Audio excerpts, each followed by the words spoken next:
Harvey Weinstein and his slaves to fame and fortune. Oh, what a tangled web some people weave in order to see their faces on the silver screen. I know it's not that clever and it barely even rhymes, but fuck it, I just wanted to put it out there. By the way, for the three people that were watching this before, sorry, like an idiot, I had it on mute, and that's why I'm no one to judge. By the way, I'm kind of glad it happened. See, I'm no one to judge. I'm not trying to judge Harvey Weinstein or some of the people that I photoshopped on this. What you're going to be watching right now is pretty much my Photoshop handiwork that I did on Harvey Weinstein and quite a few other people that at least let me surprise you with that. But either way, I want to jump on the let's shit on Harvey Weinstein bandwagon. Why not? See how many views it gets me. And more than anything, I wanted to connect with some viewers who I haven't had a chance to do a live stream with in quite some time. And so I'm sorry for the three people that follow my channel. Anyway, hopefully this take will be a little bit better. Let me see. I'm hoping. Let me know if I'm still mute. If no, well. Sorry for the three people. Okay, I'm not mute. There we go. All right, so let me share with one of my faithful viewers. I gotta stop laughing at my own fucking jokes. Okay, hold on a second. I gotta learn how to work this shit like a DJ.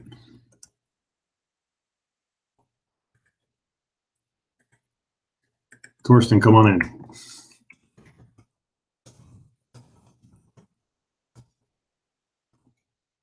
Help me save this. Let me see if I can actually go out and get Eric Lee. Anyway, why am I making this video? Why am I shooting my mouth off about it? It's not just for the views. It really isn't. You're right. Oh, yeah. Hey, how's it going, Torsten? I'm fine. How are you? You know what? Actually, not embarrassed by the fact that I was stupid enough to have this on mute the whole time before, because I'm no one to judge. I'm no one to judge these people.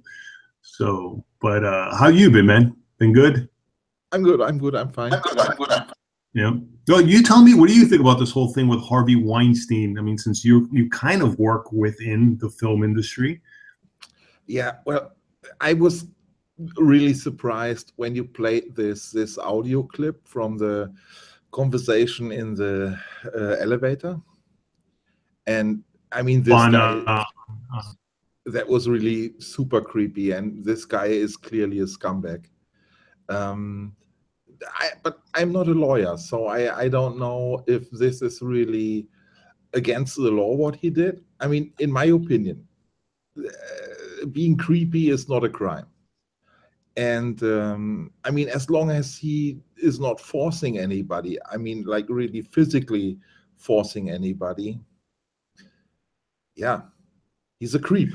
What can I say? But no, and to be specific, I think he's a sadistic psychopath.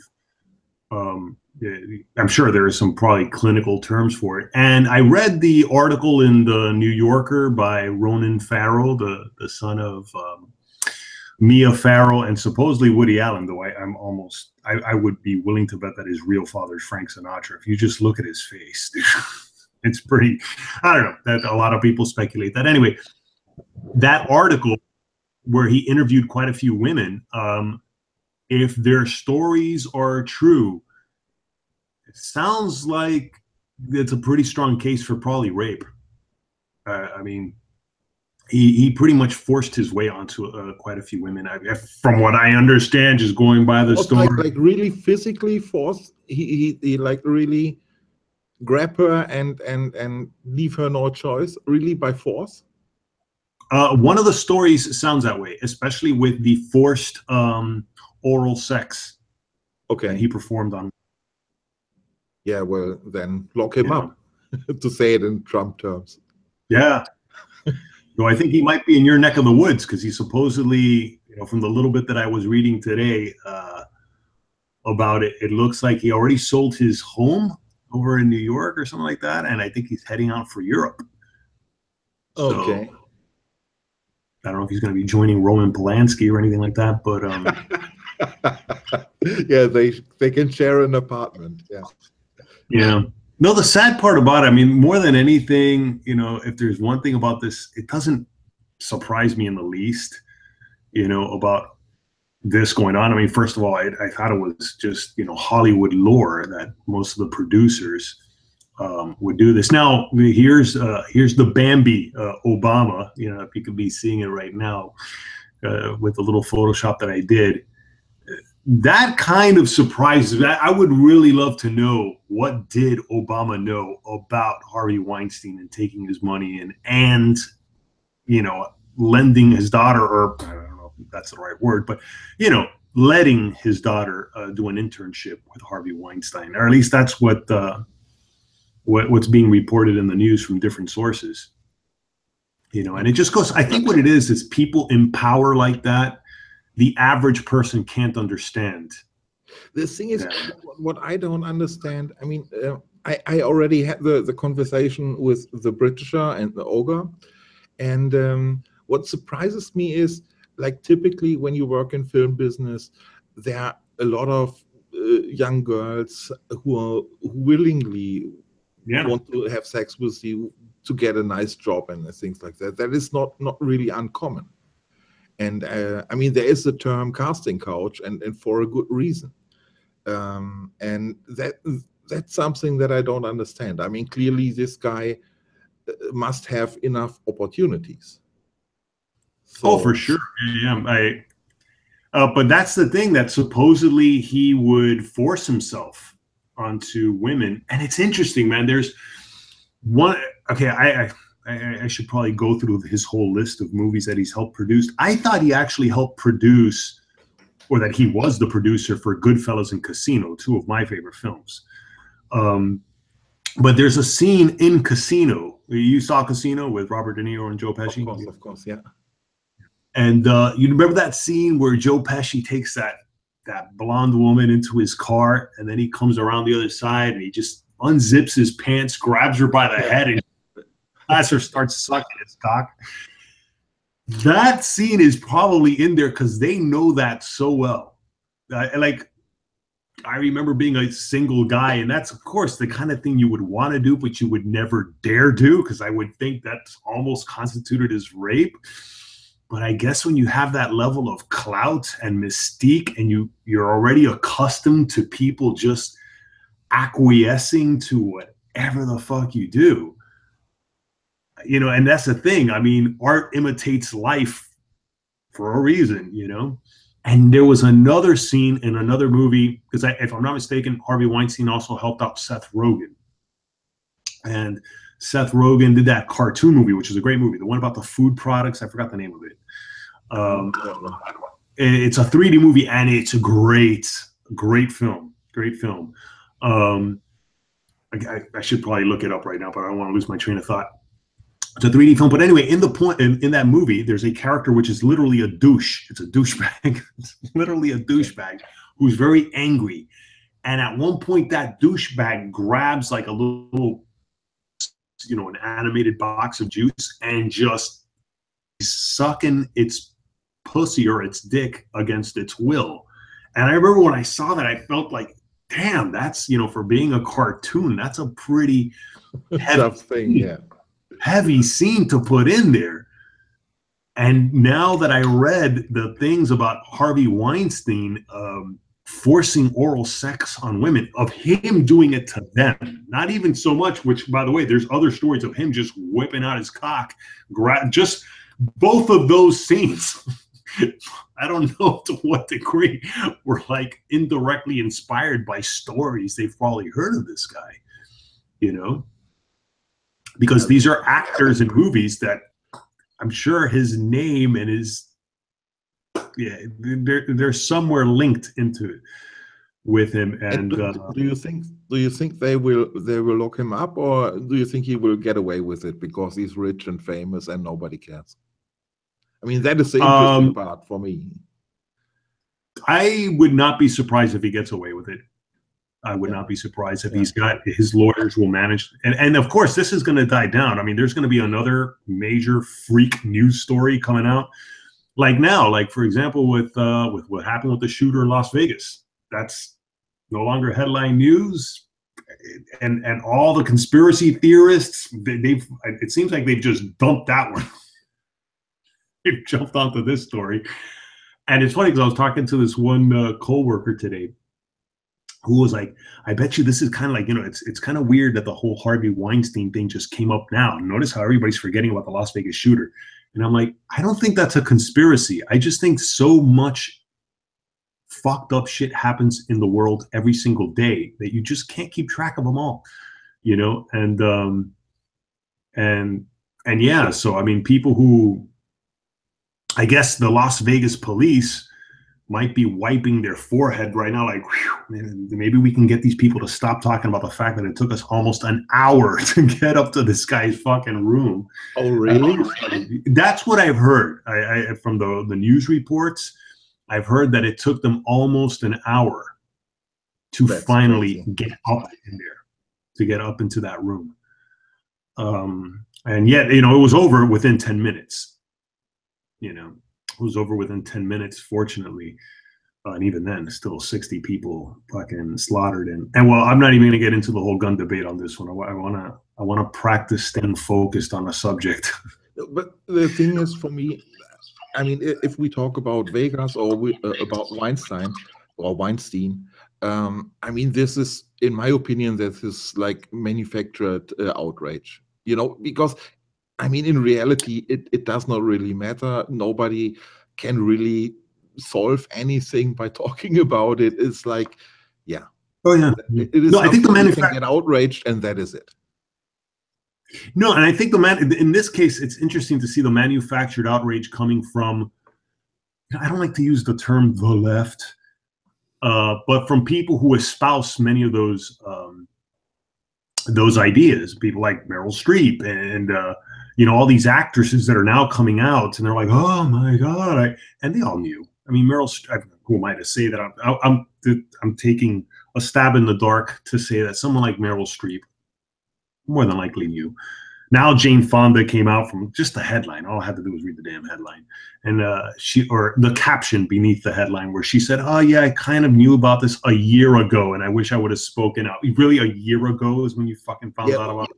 What a stupid retard. Why didn't she say something? According to her, she felt like, well, it didn't happen to me and I felt like it wasn't my place to speak. Oh, you fucking hypocrites, man. It's just, and hypocrisy is to say the least about this. And here, look, Ashley Judd's another one that supposedly she didn't give into it, but he sort of did it to her. And then supposedly what she said is, she's like, get me an Oscar first and then we'll talk, or some shit like that, was supposedly what she told him. And one of the things that I was talking about while it was mute on the first take, and I'm kind of glad that the first take didn't go up because I kept my wife interrupted. She was about to start vacuuming and stuff like that. Eric was here on the take. He was inside the hangout. And where is he? Eric. Right. And if I would have read, oh shit, it's mute, or you can't hear, because I noticed that Eric, how do you call it, had mentioned, does he even know he's live? And that should have been the first clue. But anyway, the bottom line is, one of the things that I wanted to talk about, look, another reason why I can't, call hypocrisy and stuff like that, is because, I mean, I too have chased fame and fortune, but never for the movies. I never cared about being a movie star or going to fucking Hollywood. My thing was always being, a painter and a writer, hell, even a rock star. It's one other thing that I chased after, and spent years going after. And it was interesting when I moved to New York and started pursuing that. When I really got into, especially for music, because for art, that's like the only talent I really have, like drawing really well and stuff like that. And that was always told to me since I was a kid, you're gonna be rich and famous. Like, teachers would tell me that as a kid. Oh my God, That's an American dream. Yeah, yeah. And I'm starting to learn these things now as an adult. I'm starting to realize, yeah, these are uniquely American aspirations. And not that I'm knocking this country at all. I love this country and I'm glad to have been raised here. But I am starting to realize a lot of the shit that I've gone after. Yeah, it is true. And when I remember living in Europe, I remember when I lived in London, people pointing that out to me and people finding some of these goals to be ridiculous, you know. And now for me, it's kind of like I want to be like a lottery winner. You know what I'm saying? It's like the same thing. I mean, becoming famous is like winning the lottery, and that is not really a job opportunity, in my opinion. No, granted, it's not a job opportunity. However, I think for certain people, I mean, to be a movie star, I think that one's pretty much a lottery of doing is acting, because you're always going to be at the mercy of people. But if you come up with a really good idea and you're willing to produce and to direct and to write and just do all that work, you can kind of get somewhere. And that's the thing. As a writer, I would agree. As a director, I wouldn't. Because as a director, it's the same thing. You have to look handsome, and you have to like the difficult thing when it comes to directing is not to direct the movie. That is the easy part. The difficult part is to sell the movie after you're finished. Yeah. No, for sure. No, and especially directing films, because I did have a friend of mine, one of my best friends, and he and I were like writing partners, and we got pretty far. Look, in talking about terms of fame and fortune, I came very close with my own TV show years ago. And goddamn, I can't believe it's been almost 20 years ago. I almost had my own cartoon show on Comedy Central. Comedy Central didn't want to pay us at all at first because they had just signed South Park, and I'll never forget that. And but around that time, then it became like a small bidding war. I wouldn't say people were fucking throwing hundreds of thousands of dollars at us, but we got very close. Then I didn't go with Comedy Central because I actually ended up getting a deal with USA Broadcasting. And we got paid, we got the contract signed, and that's when I started getting my taste of all these horror stories of the entertainment industry and how they try to fuck you over. Oh my God. Because when USA Broadcasting tried to get us the where they presented us the contract, the very first contract was like 2 pages. And I was like, yeah, where do I sign? And my friend, who's a lot smarter than me, was like, dude, wait. Let's get a lawyer that we knew from someone else who actually was making a pretty good living as a music producer. We got that guy's lawyer. That guy was like, don't sign shit, relax. I'll negotiate this for you. And then that lawyer was working on, God, what's the term? Commission. Basically, unless he got us the deal, he wouldn't get paid. I forgot what that's called, but there's a term for that. And he got us the deal. And that 2-page contract. That was nice. Only the tie was odd. Oh, no. Okay. No, and then I forgot there's a term, and I can't think of it right now. But anyway, the guy, that 2-page contract turned almost into a book. And yeah, and the pressure they were giving us, like, hey, we need you to sign this in a day. It took like almost a month. Interesting. And that's when I finally became very familiar with the term in perpetuity to the universe, because it's in the clauses. They have that. They're basically trying to own anything you fucking do. Yeah, especially as a newcomer, they want to own everything.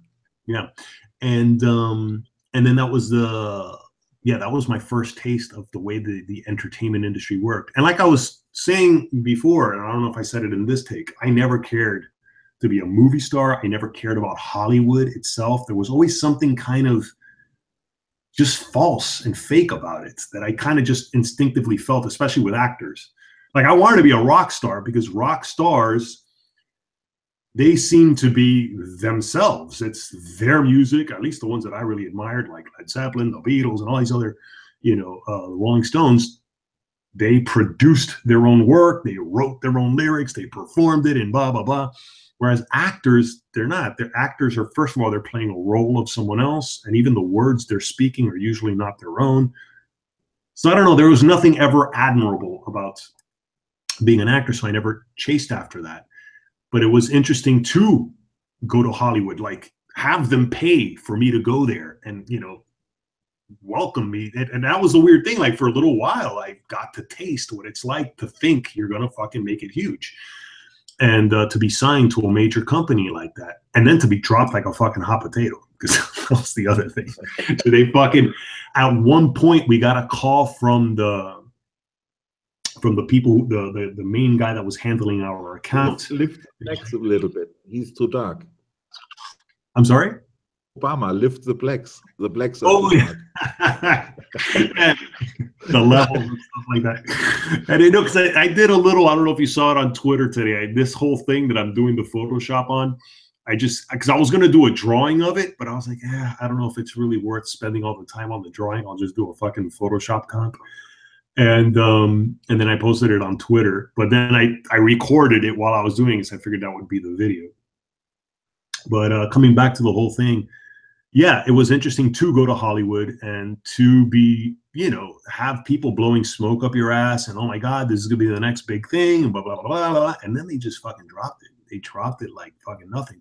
And that was the interesting thing that I also realized, because the reason why they dropped our show was because they ended up getting new management.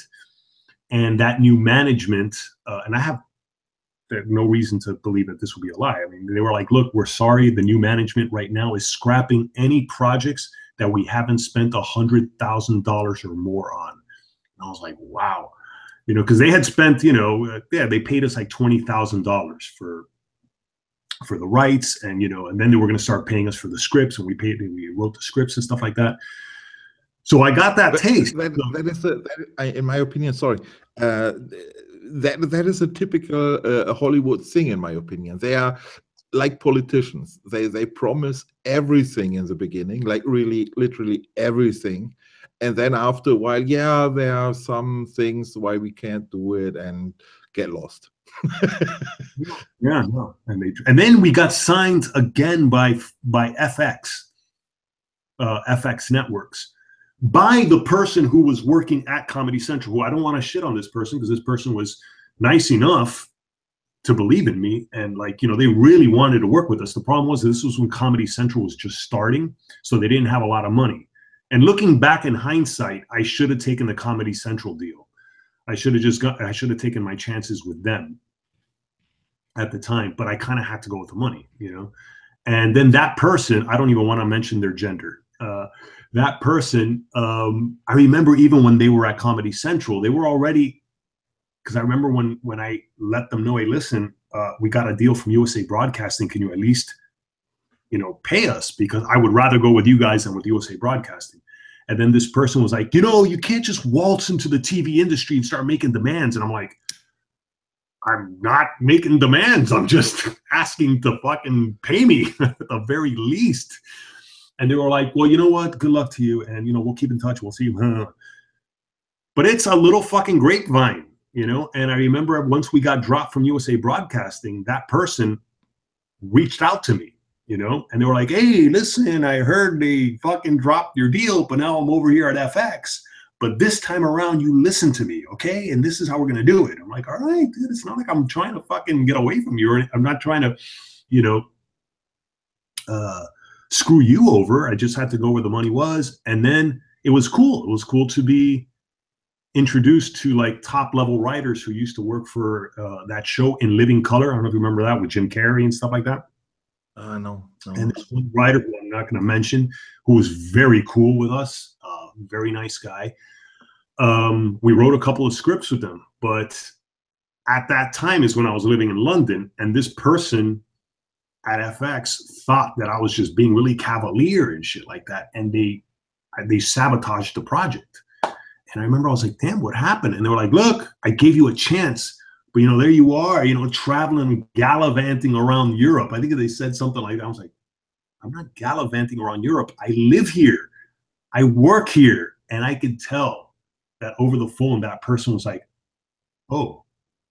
And I was like, let me get this straight. You wanted to teach me a lesson, and now we're both fucking out of a deal, aren't we? And I was like, God damn, man. And just the way they work, you know, it's just, I don't know if this made sense to you. Or, I mean, the story is No, perfectly. I mean, that is exactly what I learned in Hollywood is if you're not there, you don't get a job. That's the way it is. So you can't do a job from abroad, or you can't even get a job from abroad. So you're either there or you're not playing the game. That's how it is. I wonder if that's what happened with the USA Broadcasting deal the first time around. The fact that I lived in New York at the time. Not to knock Los Angeles, I did not want to live in Los Angeles. Yeah, but that's very likely. I mean, everybody I know says that. I have the same experience, and even like really famous people, like who was it? Enrico Morricone, this music guy who lived in Italy, and Hollywood don't want to give him jobs because he was in Italy. I mean, he was really famous at that time and still. So either you are there or you don't get a job. That's how it is. So how about you? Do you got any stories of any little Hollywood horror stories that you got to share? Not about Weinstein.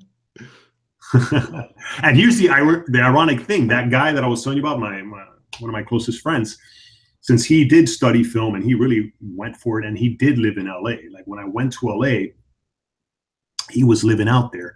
And then that was the irony. He moved from LA like right around that time. So maybe you're right. Maybe that's what happened. But he had contacts to Harvey Weinstein. Not that he knew him personally or anything like that, but I almost got an internship with Harvey Weinstein too. And I'll never forget when I spoke to one of his assistants, the guy that was going to get it for me. The guy called me like it was 11 o'clock at night on a Wednesday. And this guy, you could tell this guy was working full fucking time. And he was like, hey, man, can we, and I forgot what happened. I forgot the exact wording of what happened, but he was almost even too busy to talk. And it was almost like one of those things like, hey, can you fucking meet with us? It was just like such a hectic thing. Like, no, can I meet with you maybe next week instead? And just that, the fact that I did not jump, you're like, oh, I'll get, and that was it. Because I'm sure they have fucking people who are willing to fucking sell their mothers to work for free for this guy. So it is for me, I think more than anything, the thing that I would love to talk about. Yeah, I mean, they have tons of people who are willing to work for free. I mean, digital domain, the famous VFX company. The which one? Digital domain. They made they made Titanic, and they made that Schwarzenegger Terminator and Benjamin Button, and these really big ones. And they opened a university in, I think it was Florida, and then they let the students work on their shops, and they didn't pay them at all. It was the opposite. The students had to pay, and they had to do normal jobs for digital domain, just for their showreel. No,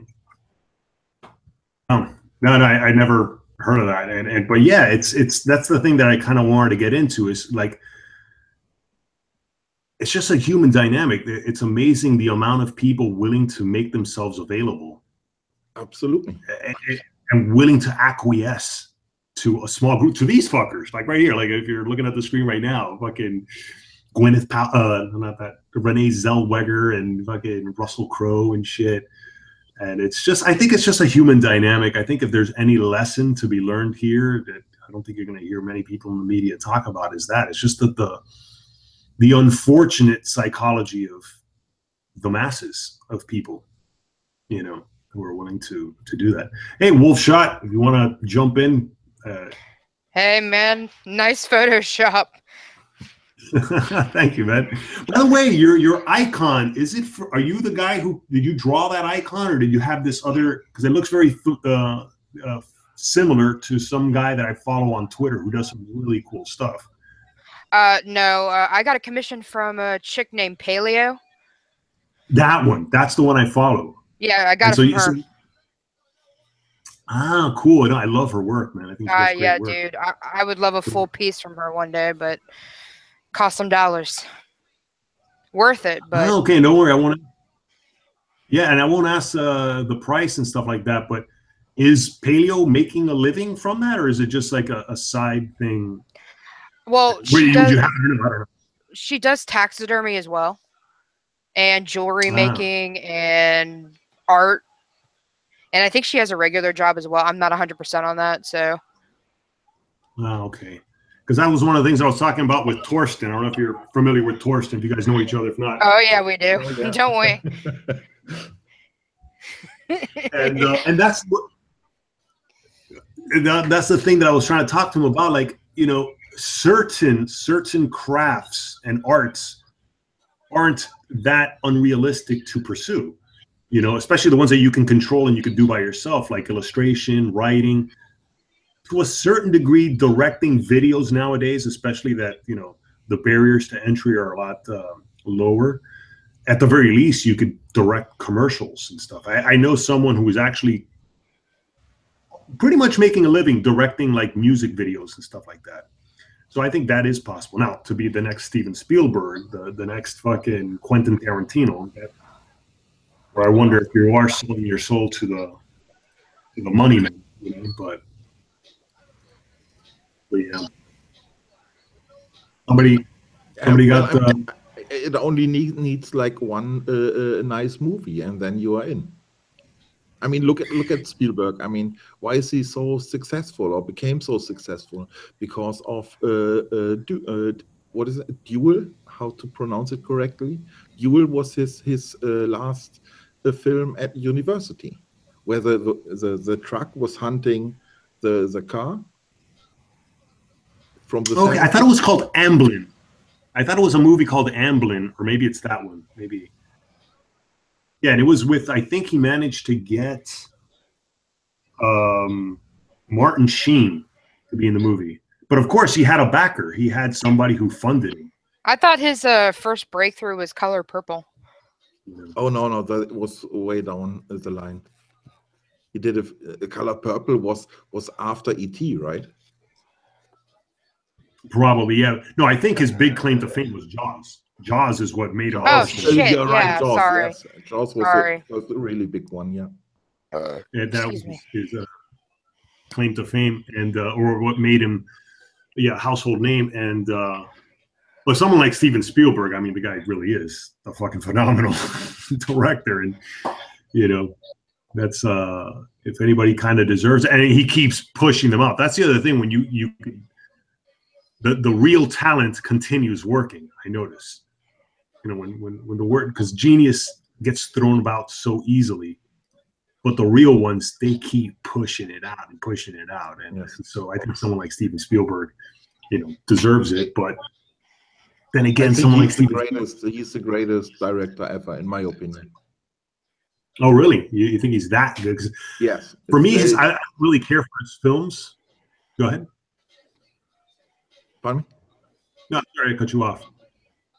No, I'm just saying. I mean, it's my opinion. I mean, there is no proof or anything. Other people say like Cameron is the greatest because he had the most successful movies, commercially successful. But in my opinion, as a director, as a storyteller, Spielberg is the king. There is no comparison, in my opinion.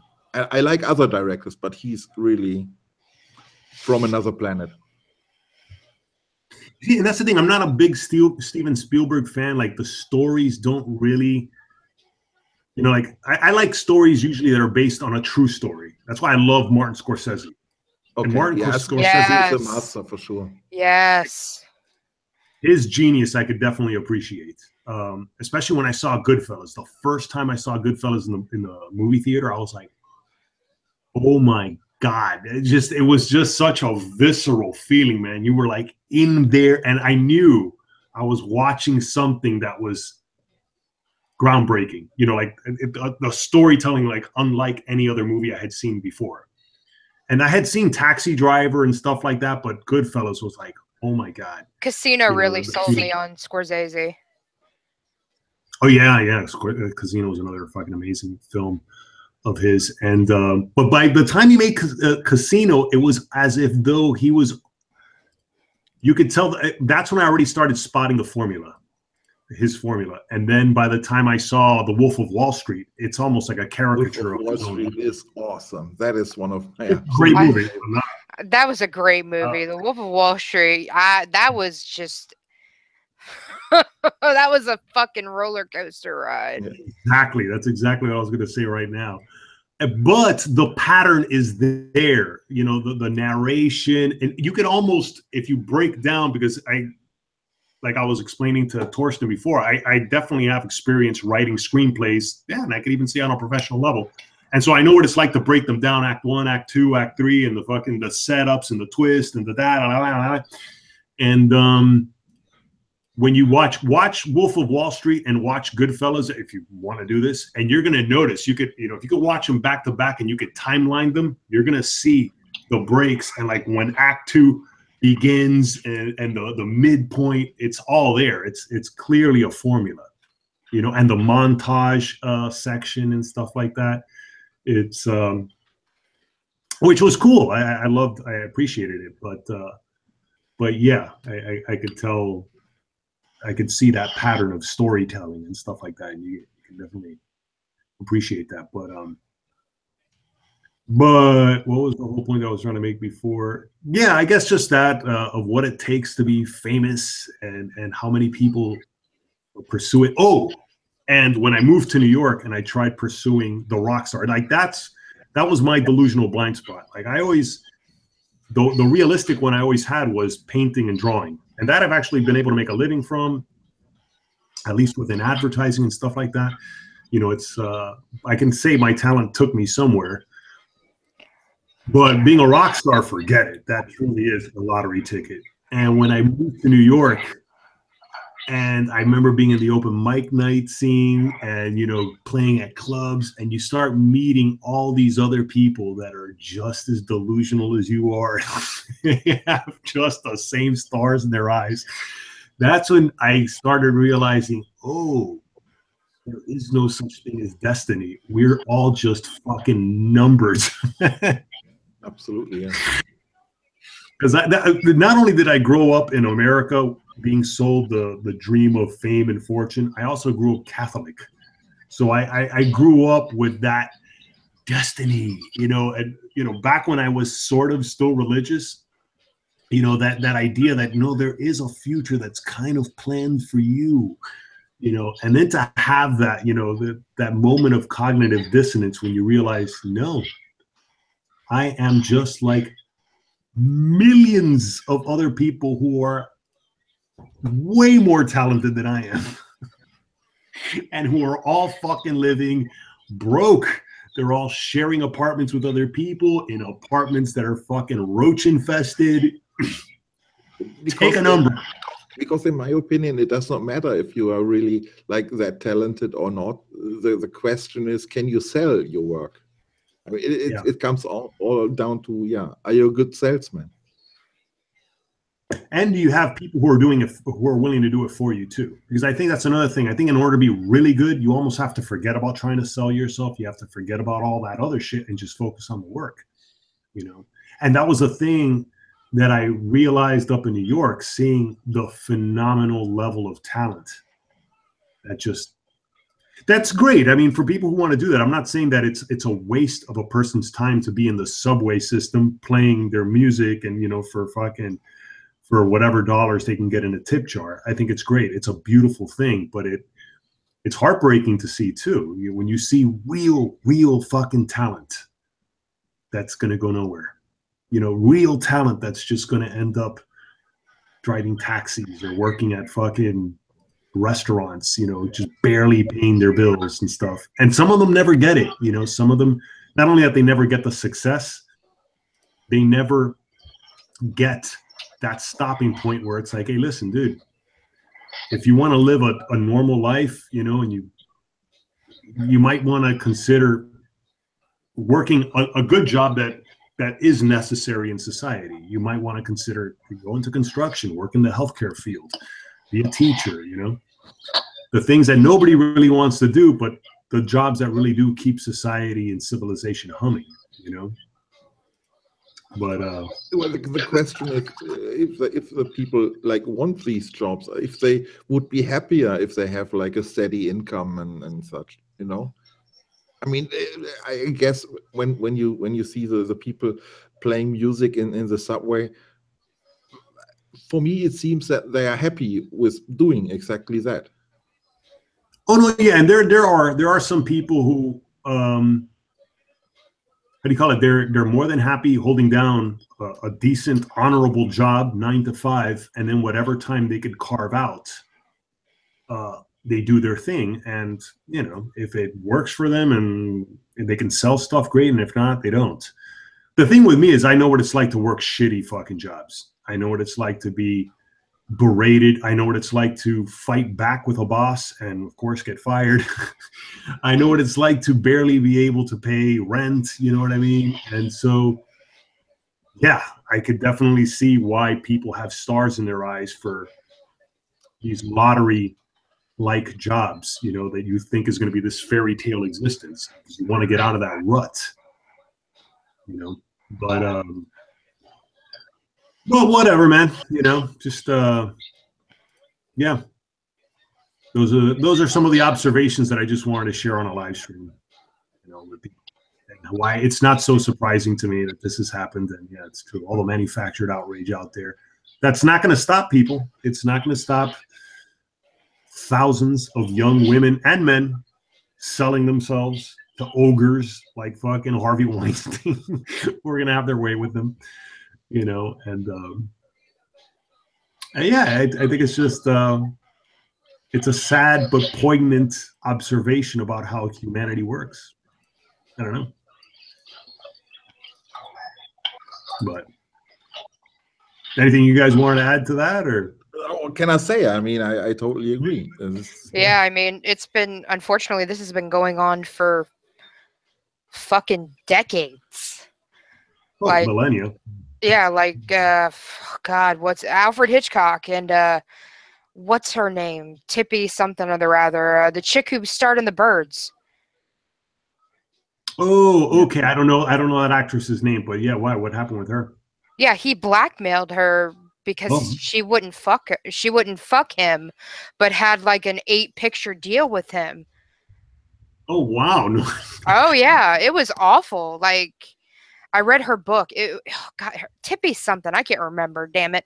I'll have to find the book. But then you've got like these child pedophilia, sex scandals or something like that. Like the two Coreys, one of them killed themselves, and the other Corey wants to talk about it but can't because he's afraid that, you know, something bad's gonna happen to him. Or something to that effect. Right. So, I mean, or Drew Barrymore, she's talked about these child sex rings and fucking crazy ass shit, man. Hollywood is fucked up. Oh, yeah. And the thing with Drew Barrymore, I thought she grew up in that. Like she did. You know, she wasn't just some country bumpkin that came off the fucking bus. Wasn't she like 9 years old and allowed in like nightclubs, drinking and doing coke or something like that? She was really young. Yeah, probably. Yeah, I think I remember hearing about that and stuff. And yeah, because with the movie E.T., that's right. She was in E.T. and that kind of, you know. And then Firestarter and she was in a couple other movies. But yeah, I mean, it doesn't. This whole thing does not surprise me. I mean, it's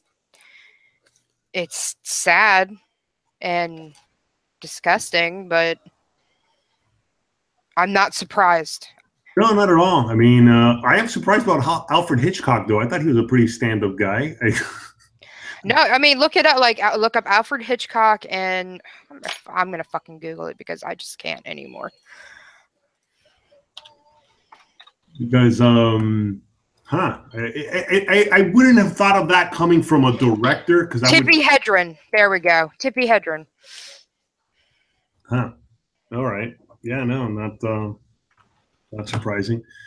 Well, in the art world, when I was into the paintings and stuff, I never got it to that degree. I never got some gay guy coming up to me and like, you know, fondling me or anything like that, but there was quite a bit of that within the fine art world, you know. And I do remember the few times that I met with people with money that wanted to support me, and of course have me sign contracts where I would have fucking given away every thought that I had. Yeah, I do remember some people who were like that. Yeah, and I can only imagine with young women, and I can only imagine what goes on in the porn industry. Oh my God, there is. Let me not go down the route of. I think in terms of fairness, you're better off in porn. honestly, from everything that I experienced in Hollywood, fairness, go to porn. Really? Well, Tippi Hedren, yeah, she claimed that she was sexually assaulted by Alfred Hitchcock when filming several of her iconic movies. The Birds being the first. Damn. Go figure. Yeah, and she was in like an 8-movie deal with him and blackmail and said all this horrible shit about her, and he ruined her career. That's why man, fucking crazy shit, dude. Yeah, no, it's not. She had she's Melanie Griffith's mom. Oh, by the way, I didn't know that shit. Funny. Well, yeah, I guess you could say funny. No, Torsten, to get back, because I actually want to like talk more about the psychological aspect behind it, and especially, yeah, that whole thing that is, you know, to a certain degree sold in this country, fame and fortune. You're gonna make it, you know, make it huge and blah blah blah. You guys get. I'm pretty sure you don't have that so much in Germany, but I know Germany has especially I think in Berlin, they have a pretty big artistic community. Yes. But in Berlin, I mean, yeah, I mean, it's the what we think of Berlin is like they are all very creative and they are all broke. Right. As a city as a whole. So yeah. No, but in Germany, I mean, we have a different mentality. I mean, when you go to your parents and say, like in my experience, my case, you say like, I want to be an artist. I wanted to be a photographer. That's how I started. And then my parents said, yeah, sure, no problem, be a photographer. But at first you learn something useful. So you learn car mechanic. And after that, when you did that, then you can go with photography or whatever you like. But that is the first thing you learn. And in America, it would be perfectly reasonable to say, I want to become an actor, and then I go for it. And then your parents would support you. And that is, nobody in Germany would do that. Right. No, my mother really, really tried to keep me from getting into the arts, for sure. Especially since I had an uncle of mine who also pursued it. Because I think, first of all, arts, every family has got some artist. You know, I think it's not that uncommon a talent and stuff. And especially on my mother's side of the family, yeah, I had my uncle who was an artist and stuff. And yeah, he moved to New York. He also did that whole route, but he ended up dying of AIDS. And so, of course, my uncle, my mother was like, this, you know, is what I don't want to happen to you. I don't want what happened to my brother to happen to you. Mom, first of all, I'm not gay. You don't have to worry about that. Not that I'm laughing at my uncle, but so that's the first thing. And second of all, yeah, I mean, hold on a second.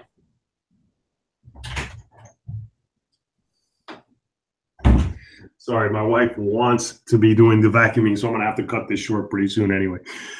But no, it's all right, babe. It's all right. Don't worry. This is very. Hey, Eric, what's up? Eric joined. How's it going, hey, man? What's going on, Nachi? Can you hear me?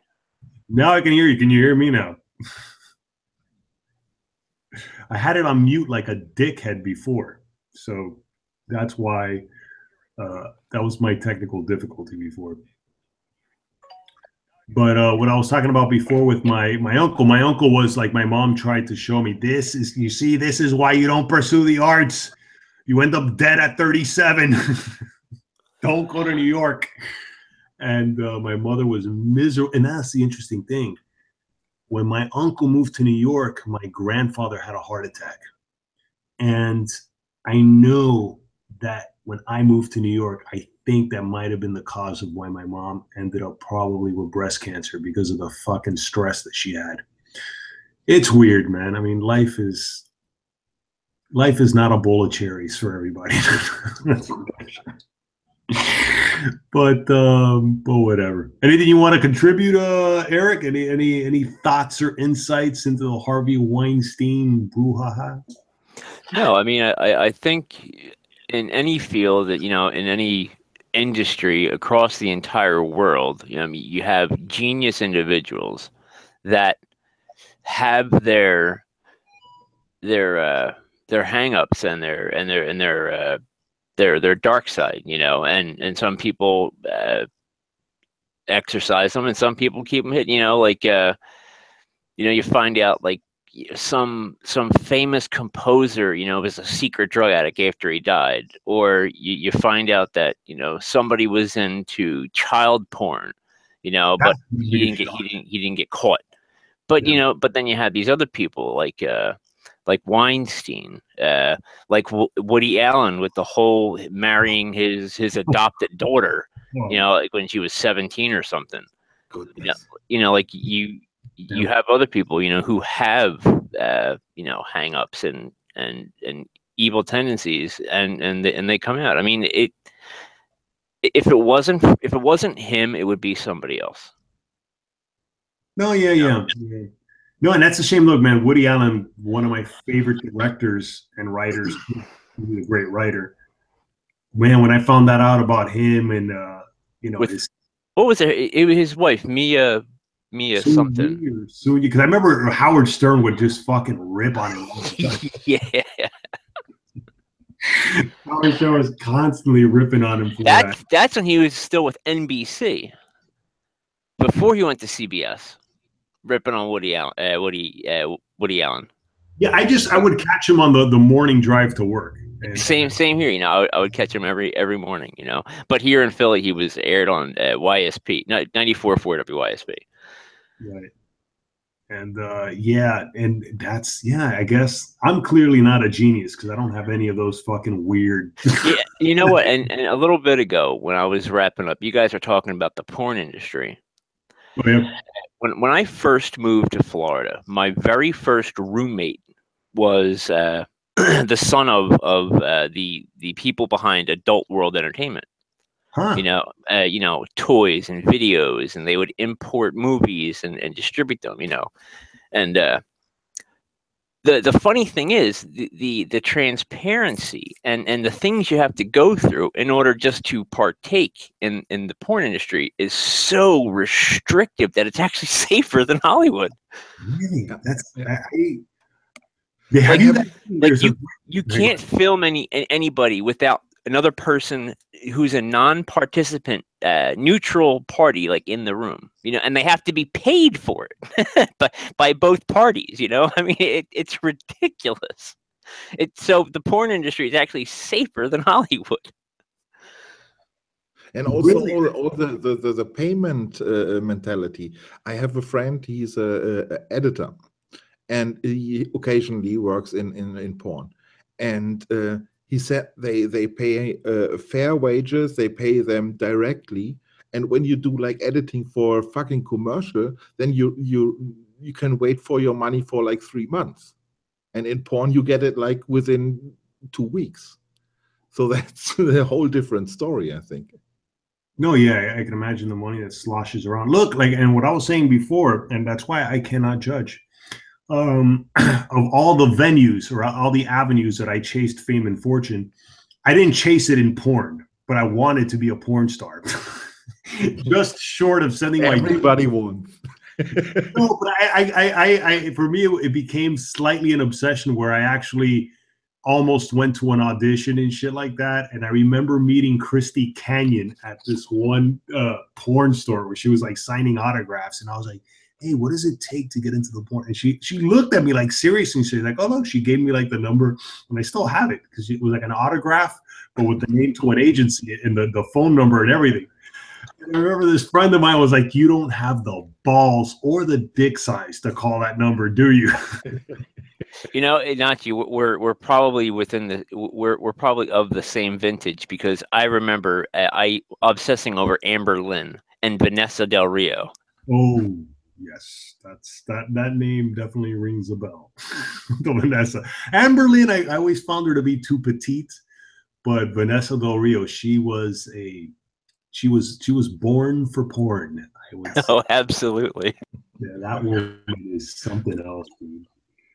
But dude, I'm positive that woman has been, and I don't say this as a joke or anything, I'm sure she's been raped. I mean, I'm sure she's been on sets where like she was like, hey, wait, that's not in the script. They're like, bitch, shut the fuck up. No, actually, they're pretty safe on set, because you have handlers and you have directors and stuff. And if something isn't kosher, I mean, they call it out immediately. The problem is when they become a feature somewhere. They'll do the high end strip club circuit. And you can pay a regular lap dance is $50. You pay these high end people, I mean, it's 500, and they can make 10 grand in a night. But they don't, unless they have hired personal bodyguards, or the venue that they're at, that wherever they are being featured, if they don't supply security, that's where they get into their troubles. Well, there's a really great documentary right now on Netflix, Rocco Siffredi. Have you seen that one? No, not yet. Oh my God, and of course they're holding back a lot of shit because they don't even show or talk about when he, I guess one of the things that made him famous, which I never saw that, him like shoving a girl's face into a toilet. But they don't even have to go there. I mean, I think even with them trying to keep that as clean as possible, dude, there's just, and I'm not a feminist, but believe me, I'm not one of these guys that, who's going to claim to be a feminist, but I do feel for those women, man. Those women really are being beyond taken advantage. And you see it in the documentary, the way he just humiliates the shit out of women before they start filming, because he's trying to test and see how far he can push them. Well, it's not even that. I mean, anybody willing to go into that field, I mean, there has to be something wrong upstairs. Like, I mean, number one, it's taboo. You're never going to be accepted as mainstream, or even be part of what, part of like a normal reality. What does your wife do? Oh, she's in porn. Yeah, that's not going to go over well. I mean, so I mean, there has to be other things going on upstairs, mentally, or just in a psychological sense that they find it acceptable to be in that industry. I mean, I give it to them. I mean, I root for them, and go to it. But I don't know, it beats the hell out of me. Yeah, I mean, I could totally understand why a guy would do it, how do you call it? Because I honestly, and again, it must sound like a double standard or whatever, but the guys are not the ones getting, well, I guess if you're in gay porn, but the guys are not the ones getting cum all over their face. They're not the ones being bent over and having their asses spanked beat red like they showed in that documentary. Or gagged with a cock until the point of throwing up. Yeah, dude. I don't want to give away the Rocco Siffredi documentary, but there's a couple of scenes there where, you're like, damn, dude, I can't believe some people and women, are willing to put themselves in those positions and on camera, no less. Like, do you remember the movie Boogie Nights? Oh yeah, yeah. I love that movie. I thought that was really good. I actually felt sorry for Reynolds thing. Was it the Burt Reynolds thing? Yeah. Burt Reynolds, Mark Wahlberg, a couple other. It's another mainstream chick. It was her first. She did a full nudity her first time around. Julianne Moore. She was in it, but the name is Oh, the escaping me. blonde chick. Yeah, the blonde one, the one that the roller girl. Roller Yeah. Girl, yes. I forgot her name now. But yes, yeah, my wife's in the other room, so I want to be careful with what I say. But yeah, I'm definitely familiar with that movie. But yeah, it's I don't know. It's this whole thing with Harvey Weinstein, and now what we're talking about with porn industry. I guess there's just no escaping that life is just a meat market to a large degree. You know what I mean? I think it's just the way life functions. And are you both? I'm assuming both of you guys are atheists. I mean, just out of curiosity, do you? Yeah, sure. Yeah. I am, but I believe life goes better when you follow the morals of, like Judaism and Christianity. Oh no, Yeah, for sure. I totally agree. Yeah. I Sure. agree too. I agree, and that's one thing. I'm sorry, and I do believe life is random and it is whatever it. And I think that's the great, I don't know if paradox or the great contradiction that I think a lot of people are incapable of seeing. For example, you see all of the universe, or at least what we know of the universe. You know what? If nothing else, the Bible is a moral compass. Yeah. That's it. That's all I see it as. No, but what I guess the point I was trying to say is, like, even though I'm an atheist and I do believe in, well, it seems like, just from observing, it seems like life is random and there is no meaning. You can give life meaning. You can give life purpose, and yeah, it is worth respecting other people. I mean, I believe in karma. I believe that you get out of life what you put into it, and you get back how you treat others. Yeah, I think you reap what you sow, but I don't think, like, when I look at someone like Idi Amin, for example, who slaughtered his own countrymen, like hundreds of thousands of people, and that guy died not a peaceful death because he died of cancer, but shit, that guy got away with his crimes against humanity, fucking driving around a Rolls Royce in Saudi Arabia. So, that's the thing. Like, in terms of, what goes around comes around. No, I don't think. I mean, I think there's enough cases out there. Now, granted, you look at Saddam Hussein, you look at Muammar Gaddafi. Yeah, they got their comeuppance. But I look at Idi Amin, I look at the other person whose name I don't even want to mention, and I think you guys know who I'm fucking talking about.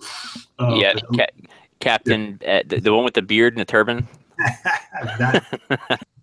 that fuck that managed to.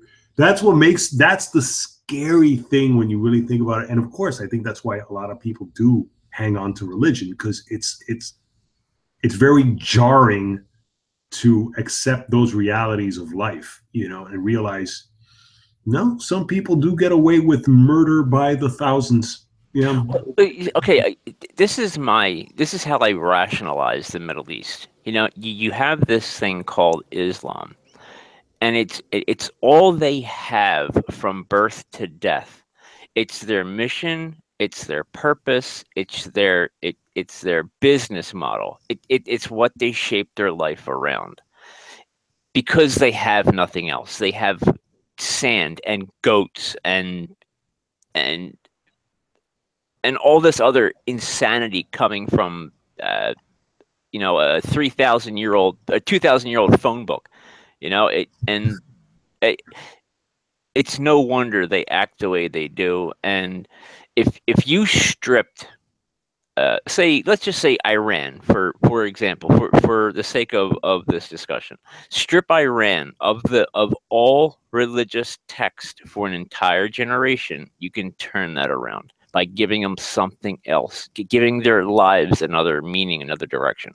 Well, the United States tried that with the Shah, and that didn't turn out very well. I mean, the Shah was basically an American puppet put into place, and the Shah ended with Khomeini. Yeah, and the American hostages in the embassy, and so on and so on. But if you look at Iran in the 70s, it looked like Rio de Janeiro. It looked like Argentina. That is correct. Yes. It looked European. It looked like Turkey. Absolutely, you're right. But that was not what the people wanted. I think it's not. No, here's what one of the things that I'm starting to understand, or at least I like to think I understand it. Like when I hear that about Iraq and people are like, oh, they don't want democracy. I don't think that's it, man. I think the sad thing is they're told what they want, and they're convinced what they want through other means and other channels. That's true for us too.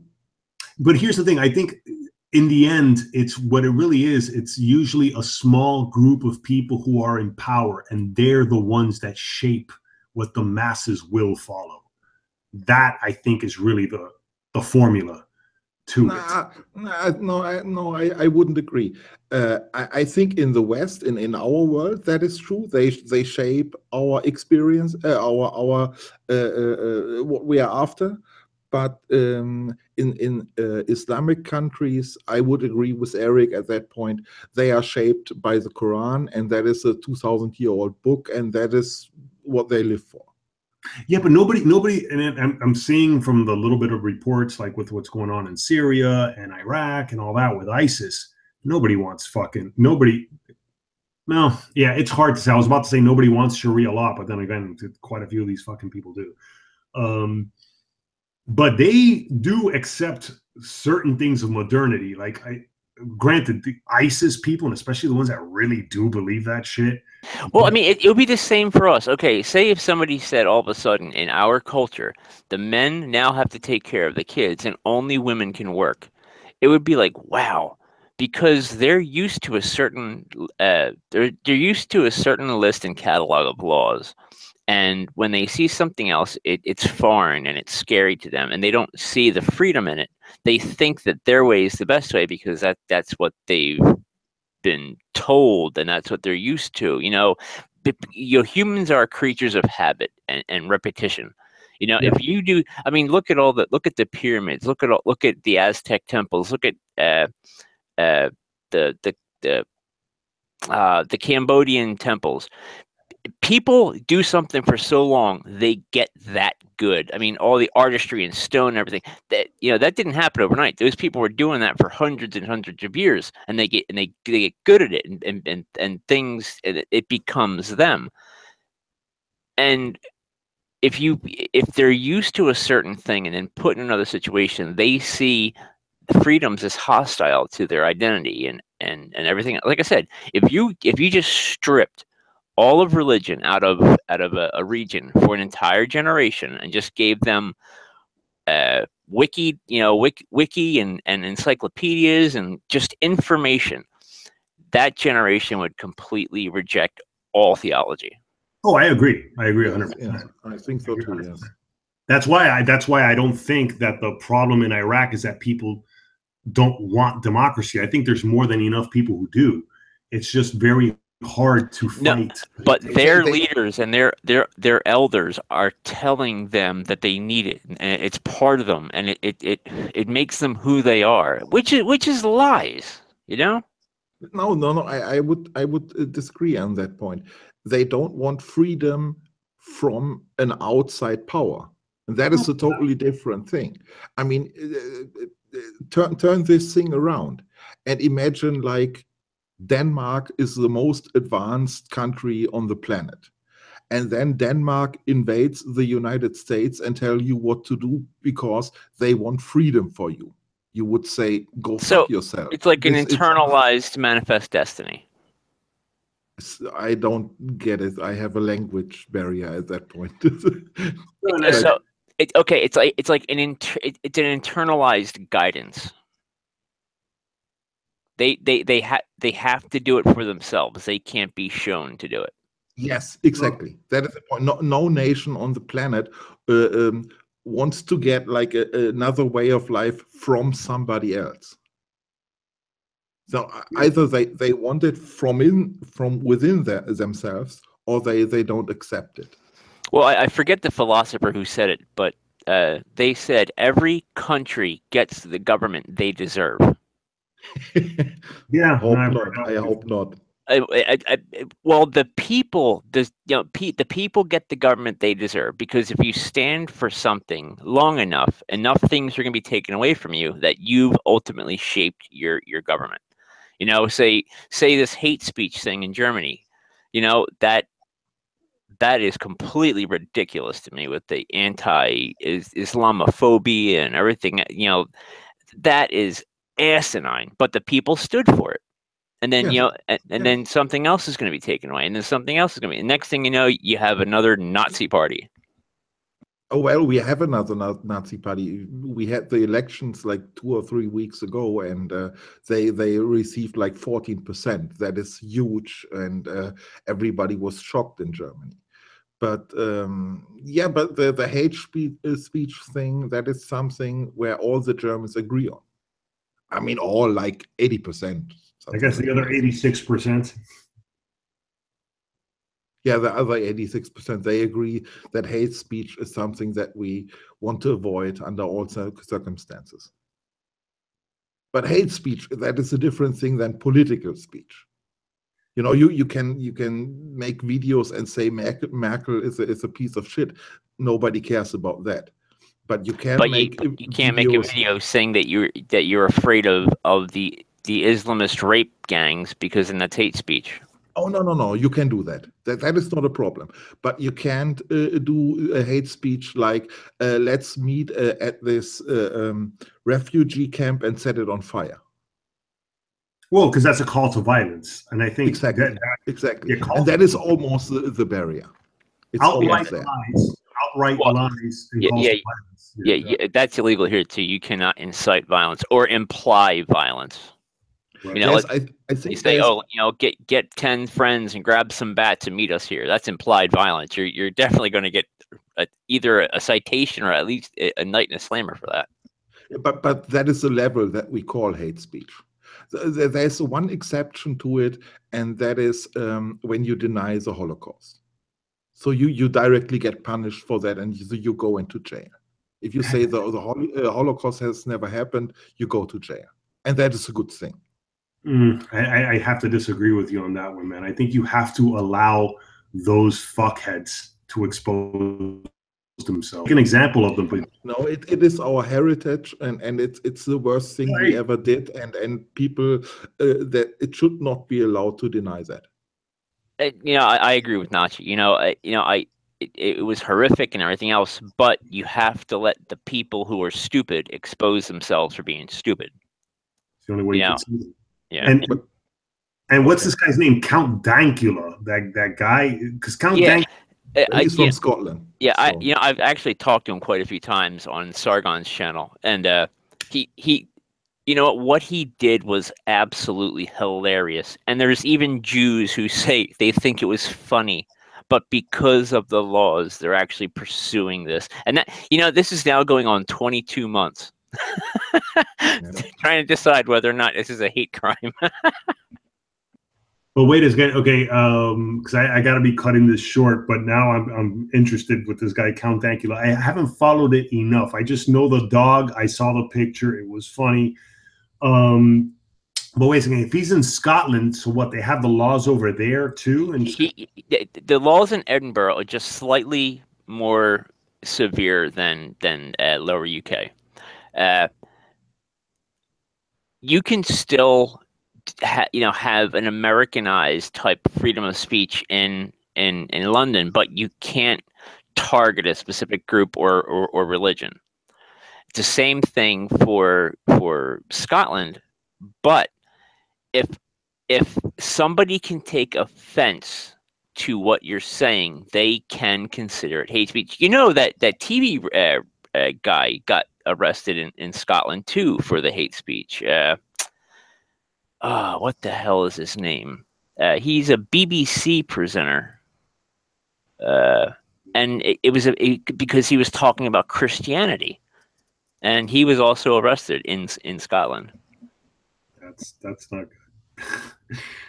Well, and now here in California, if you misuse the transgender pronouns or something like that, or you could do a year in jail, from what I read. And the law's been passed. It's not even like they're they're considering it, or it's the law's been passed in California.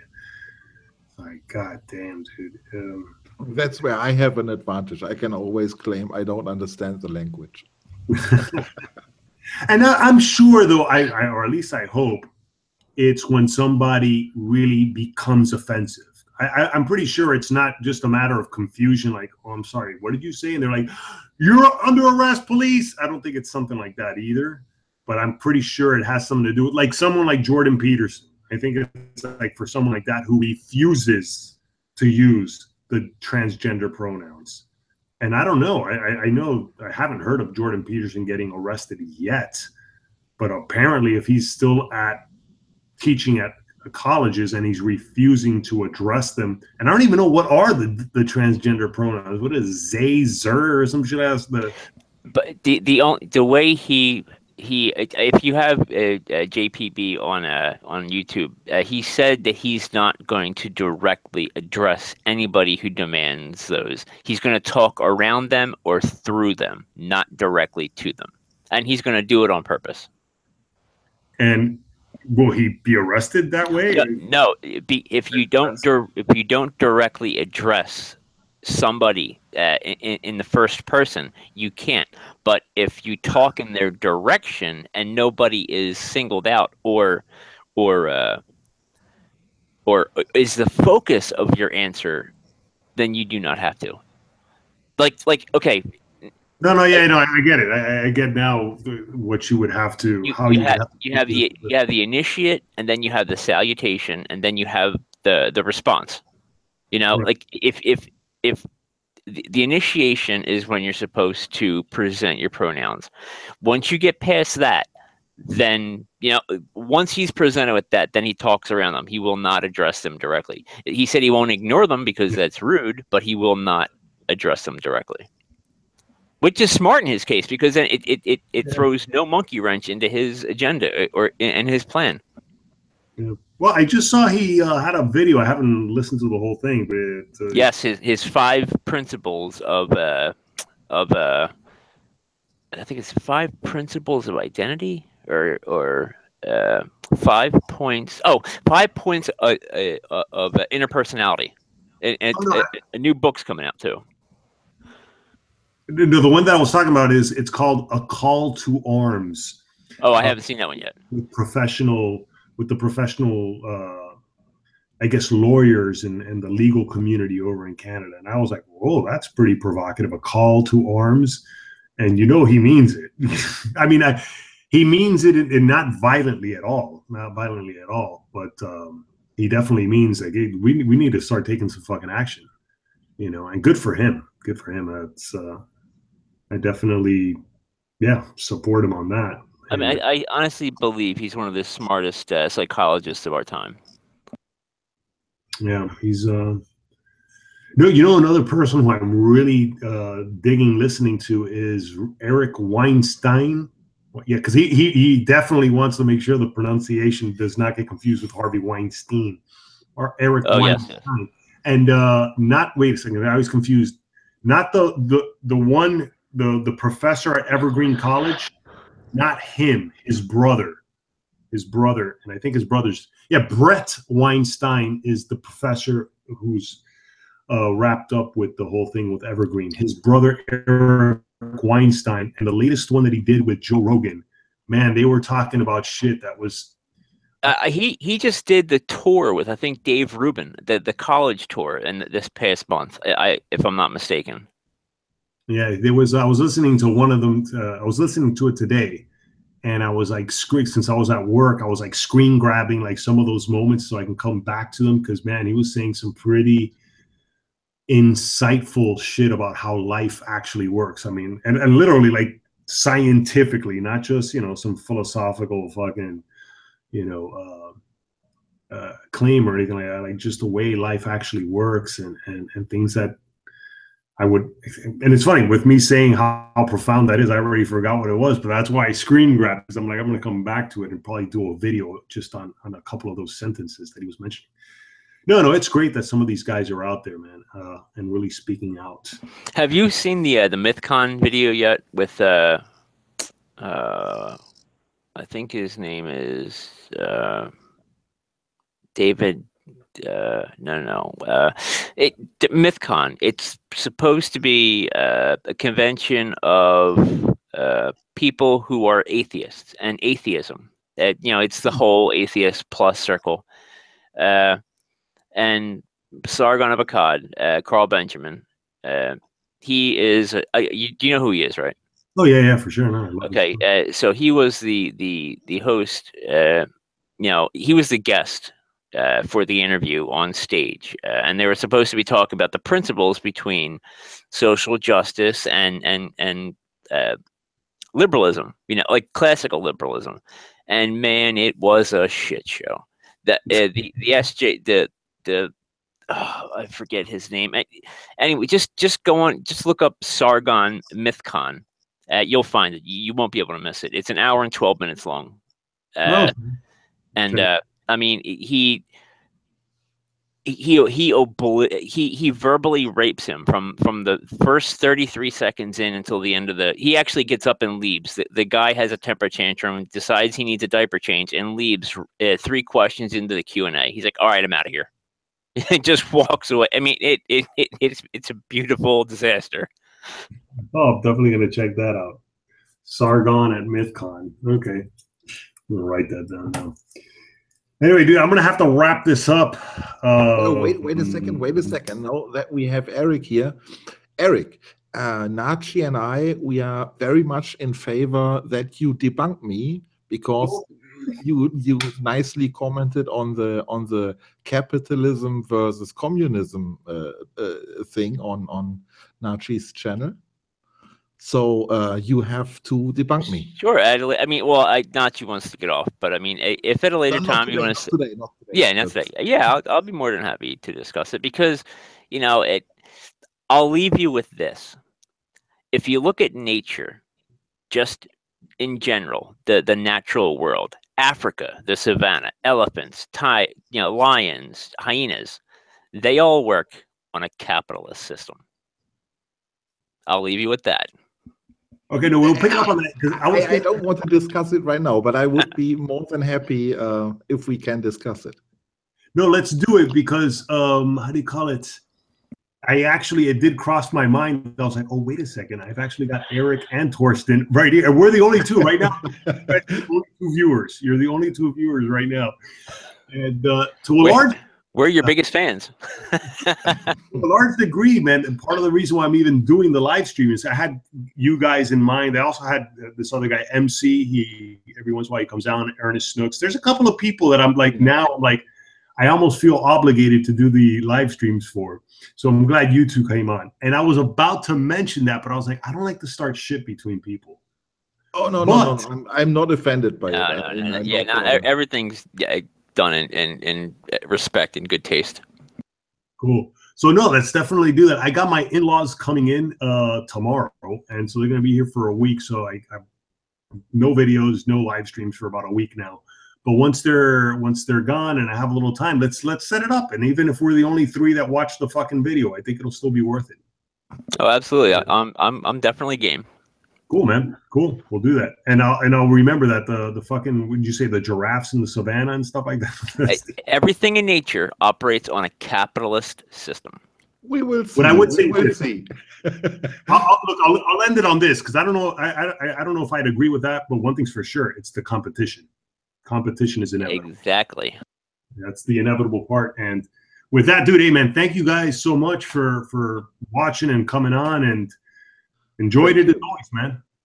Hey, Nachi, I just want to say, where you have where you have Weinstein's face, as I was watching you set it up, I was picturing Rosie O'Donnell. I should have thrown her in there, but all right, Nachi, take it easy, and you too, buddy, take it easy. And you, bye. All right, man. So I'm gonna conclude with this. Thank you for the 3 people who have watched, and thanks again, Torsten, for adding in on for contributing. And we'll be talking soon. That was nice. I totally appreciate it. Yeah, man, and I do too. And let's do the After Effects one. I kind of want to take my time on that one, but we'll do that. Whenever you like. I mean, when you want to have a tutorial, no problem. Cool, man. Or a training. No, and I could use it. Look, here's the last thing I'll say on that. I could use it because that's something you can get work with. You know, you could actually find work, and you could, especially where I'm here in Miami, and then especially the industry that I do work in advertising. You know, so I definitely, I need, it's almost, I would say I almost need to learn After Effects. But you know how Photoshop works, so it will be very quickly to understand how that works. After Effects is so similar, and it's so fucking easy. It takes us 2 hours, and you can handle it, no problem. Cool, man. Cool. We'll do so. Thanks again, bro. We'll be talking. We're talking. Bye, Bye. man. Later. Any and all who stuck around to the very bitter end,